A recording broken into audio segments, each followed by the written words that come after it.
Jadi hari ini kembali kita bahas Sehari Semakna, di mana saya akan bercerita tentang usaha saya di waktu SMA, yaitu clothing, yaitu brandnya adalah Hill.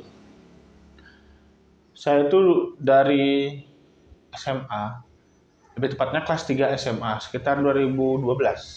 Saya pernah punya bisnis clothing, brandnya bernama Hill Browners. Mungkin teman-teman ada yang tahu, mungkin nggak ada yang tahu, karena udah lama sih ya. Sampai akhirnya clothing itu mati di tahun 2016. Awalnya memang itu coba-coba ya, dalam artian bisnis dicoba dan dijalani. Ternyata hampir 4-5 tahun dia bertahan. Dan itu pun pendapatannya juga lumayan sih waktu itu ya. Karena waktu itu zamannya memang lagi zamannya banget tuh clothing dan juga brand indie sama band indie waktu itu di Bali. Waktu itu sih saya punya banyak relasi gara-gara bisnis itu, terutama di garment, yang berhubungan garment itulah kayak penjual baju, topi, dan lain-lainnya, termasuk penjual kain, aksesoris, ya banyak lah. Sampai akhirnya juga kenalan sama band-band terkenal kayak gitu, karena endorse, waktu kan zaman-zaman endorse gitu ya. Jadi kita memberikan baju atau apapun buat mereka dipakai buat manggung. Nah, dari sana saya tuh coba belajar lagi tentang bisnis.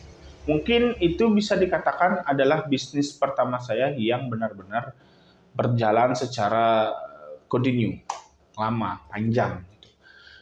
Dan bisnis itu juga saya pelajari dari nol banget memang. Karena awal-awal saya nggak tahu tuh buat apa, sistemnya kayak gimana, termasuk sistem penitipan baju atau jual beli putus atau bagaimanapun di store teman-teman. Nah itu awal-awal yang sangat menyenangkan ya, karena mungkin waktu itu masih muda banget, tenaga masih gede banget, dan waktu masih panjang banget. Jadi semuanya bisa dieksplor sendiri. Waktu itu sempat sih pengen punya tim, tapi sepertinya belum bisa sampai punya tim besar. Cuman punya tim kecil di saat sudah punya store. Nah, jadi ceritanya di 2014 itu saya buka store sama teman saya, buka distro atau apalah. Kita kerjasama, patungan, buka distro. Nah dari sanalah malah petakannya. Ternyata manajemen kita berdua itu nggak sesiap itu untuk buka toko.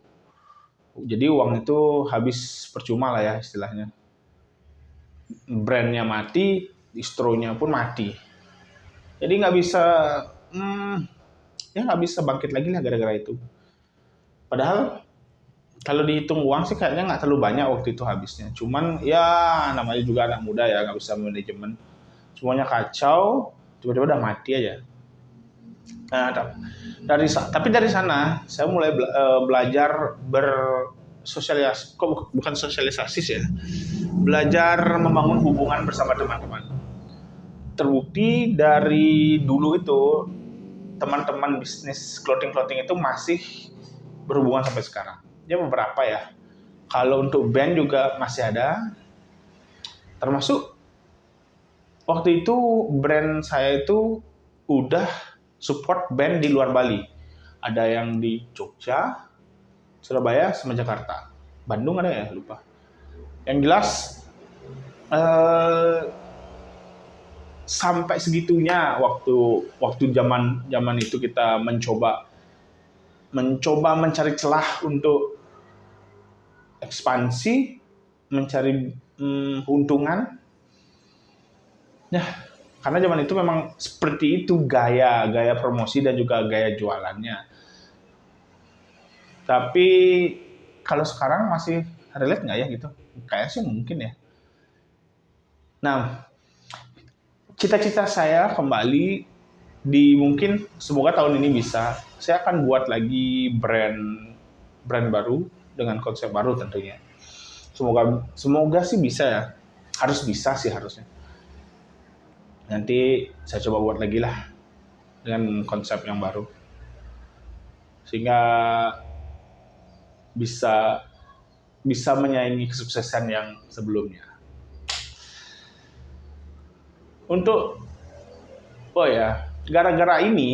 Gara-gara bisnis ini, nanti kan saya ceritakan bagaimana kelanjutan dari bisnis ini beralih ke kuliah.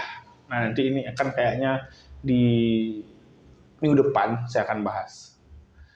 Kenapa bisnis clothing ini berpengaruh ke hidup saya di kuliah? Karena kan bisnis ini dibuat waktu itu kelas 3 SMA. Terus pilihannya kenapa kuliah di kampus S1 saya. Selain itu, pengalaman-pengalaman di bisnis clothing itu sangat menarik ya. Jadi banyak sekali lah suka dukanya. Mungkin banyak dukanya gara-gara nggak laku-laku ya. Jadi waktu itu pernah buka open booth di Buleleng, di Denpasar, Tabanan, Badung sudah pasti, dan yang lain-lainnya ya. Istilahnya kita tuh ngejar buka clothing, bukan buka clothing, ngejar buka booth di event-event besar. Dan lumayan loh harganya itu bayarnya. Sementara kita kan masih brand yang lumayan kecil waktu itu, masih merintis. Kita harus bersaing dengan brand-brand yang gede. Tentu saja itu menjadi kesusahan kita ya. Nggak bisa masuk, bisa masuk tapi nggak ada yang beli. Coba bayangkan. Pernah satu ketika kita masuk itu sama sekali nggak ada yang beli. Eventnya kalau nggak salah 1 hari, dari pagi sampai sore malam, sampai selesai, sama sekali nggak ada yang beli. Atau ada yang beli 1 kalau nggak salah. Tapi pernah kok nggak ada yang beli. Udah jauh, logistik, dan lain-lainnya, malah nggak ada yang beli. Tapi itulah keseruannya. Karena waktu itu masuk ke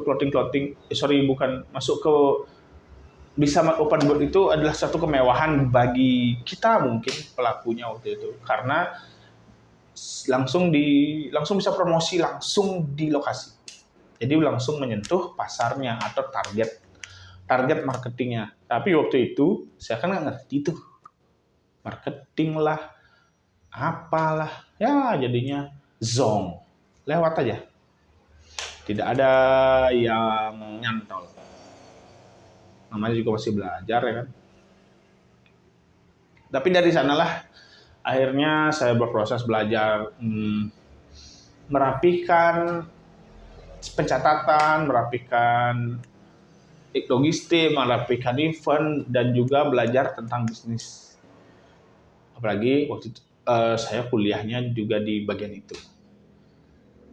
Nah, kayaknya itu aja sih yang bisa saya sampaikan di Hari Semakna kali ini.